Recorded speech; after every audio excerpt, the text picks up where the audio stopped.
And something that takes a lot of people by surprise is that the Dyson Pencil Wash looks like this. It doesn't have a charging base.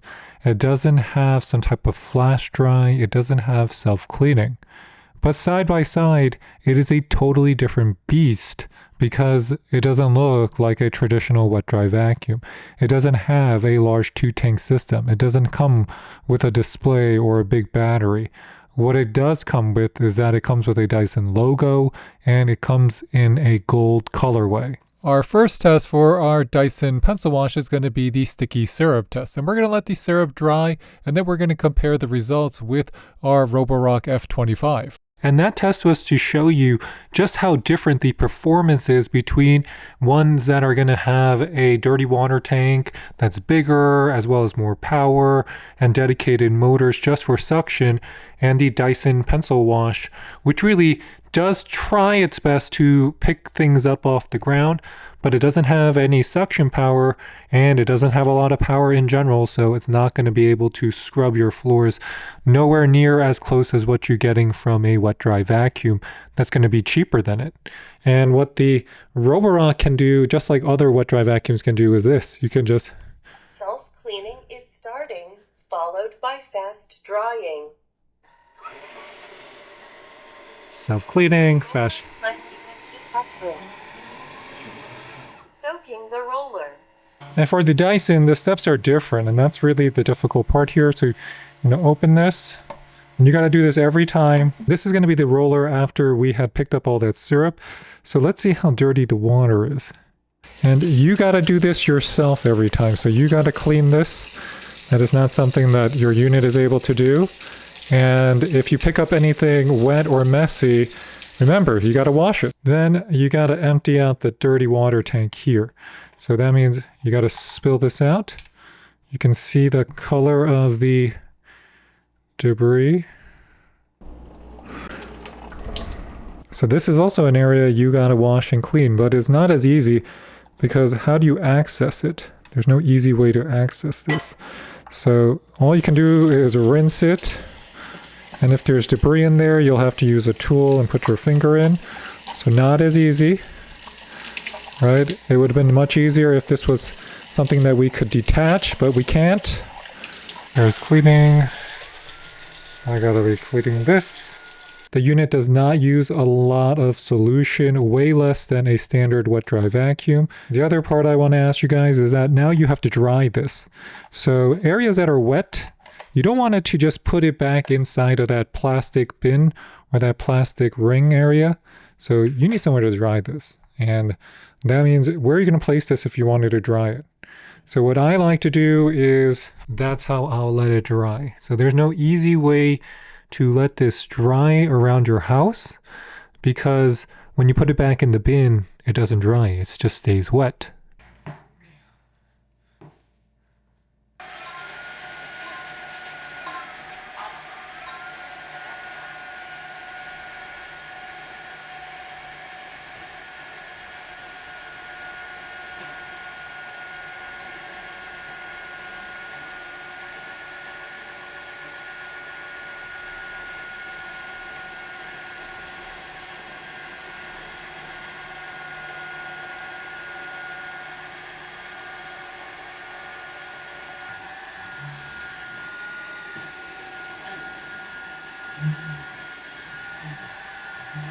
And just like before, after the Oatmeal test, our Tineco is able to self-clean itself.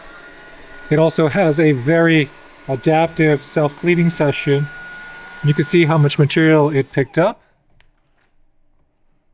While we gotta again take our unit here and it is leaking. See, our unit is leaking a little. Check that out.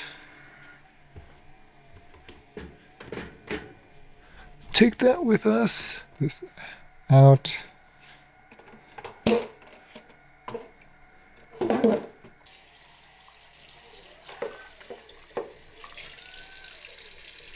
You have to clean that yourself. And if we check the rollers after these units cleaned, you can see just how clean they are. they're already dry and they're fully clean on our Tineco. And if we're looking at our Roborock here, it is also clean and fully dry already just in 10 minutes, while our Dyson is still on my kitchen sink. And for any floors that have a lot of grout, you notice that the pencil wash, it just leaves a lot of water and it doesn't do a good job removing it because of the gaps. It doesn't have that suction power, so it's not great for floors that have gaps. And if you're looking at the menu here, the menu is very straightforward. There's only really two buttons. There's the power button and there's the ability to adjust the water flow.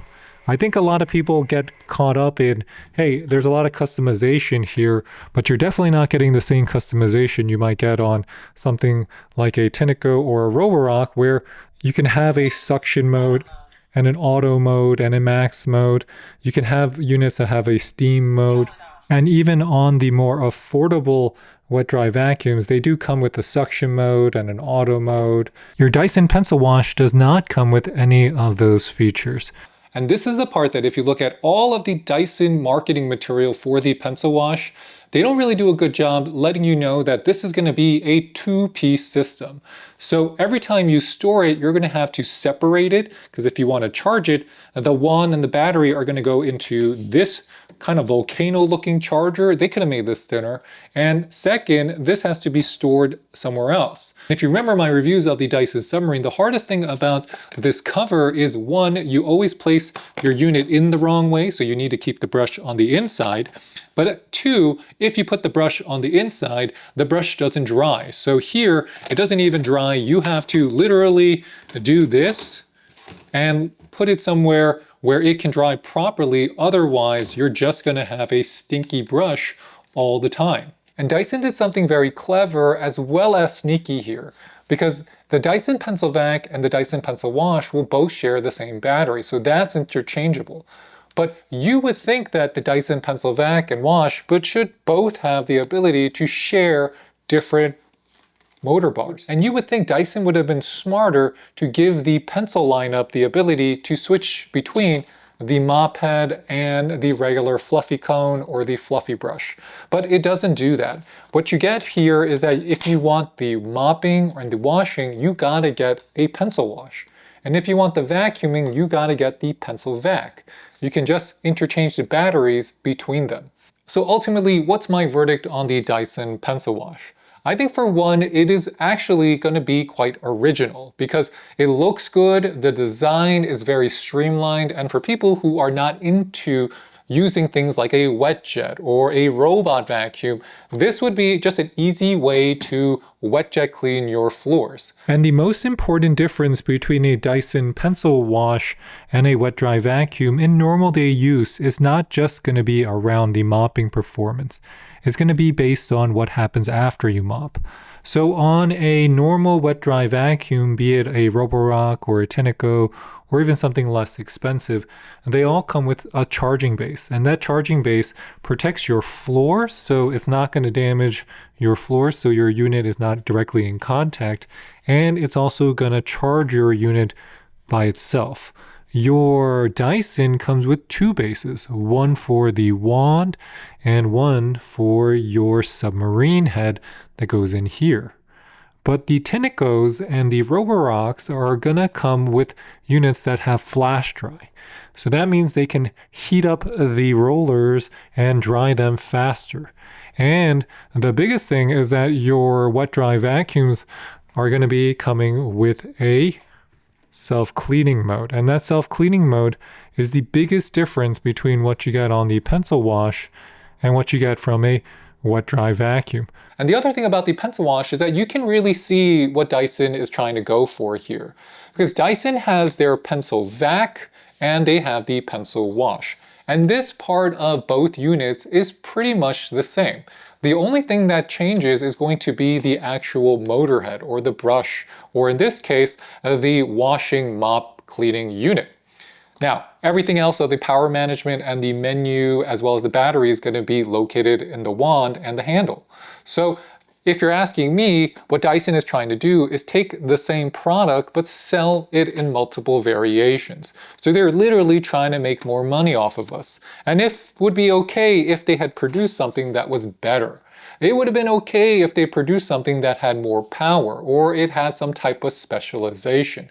But the specialization here on your Dyson Pencil Wash is really that it's going to be super small and super light, because everything else has been sacrificed in order to maintain the appearance of the Dyson Pencil Wash and keep it light. So with that, thanks for watching, everybody. If you have any questions, please leave them in the comment box below, and please hit that like or subscribe button. It really does help support our channel. And I'll catch you next time. This is Dave with the French Glow signing off. Bye, bye, bye.